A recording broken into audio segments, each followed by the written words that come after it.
need help.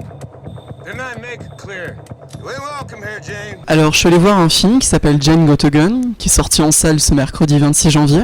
C'est l'histoire de Natalie Portman, qui joue Jane, comme le titre pourrait laisser présager, qui justement est une femme...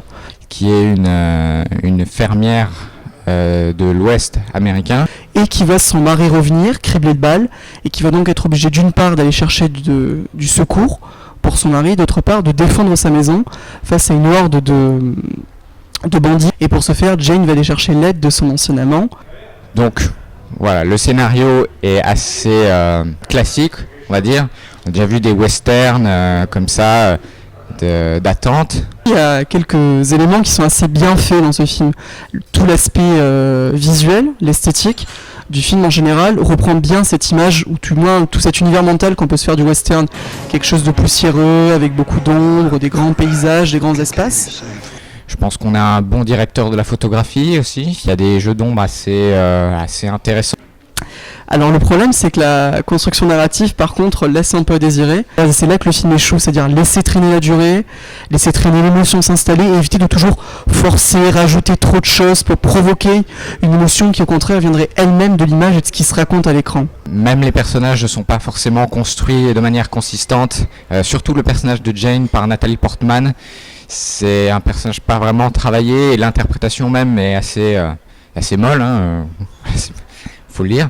Le second échec du film, c'est dans la volonté de construire une figure féminine à travers Natalie Portman. C'est une vision féministe, typiquement des États-Unis, je pense, à dire une femme, un peu une mère courage, à la fois une épouse et une mère qui peut prendre soin de sa famille, qui peut prendre des responsabilités.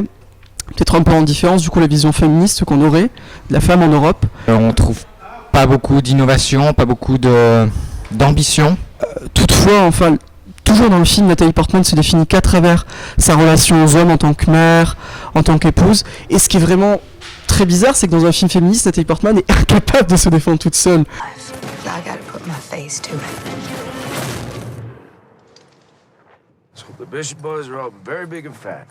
Elle est toujours obligée de se reposer sur l'intervention d'un homme pour se sortir de toutes les mauvaises passes qu'elle a. Elle s'en sort vraiment de façon assez piètre.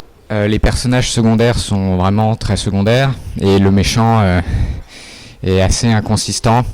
Et c'est bien dommage parce qu'on pourrait attendre mieux d'Ewan McGregor. La bande-son ne m'a pas marqué. Et si je devais mettre une note, ce serait un 5 sur 10. C'est un divertissement, mais sans plus. Je n'accorderai pas plus d'un 4 à ce film, que je vous conseille toutefois d'aller voir car c'est toujours intéressant de voir en quoi un film est mauvais. Ça permet de comprendre pourquoi est-ce qu'un film peut être bon, à contrario.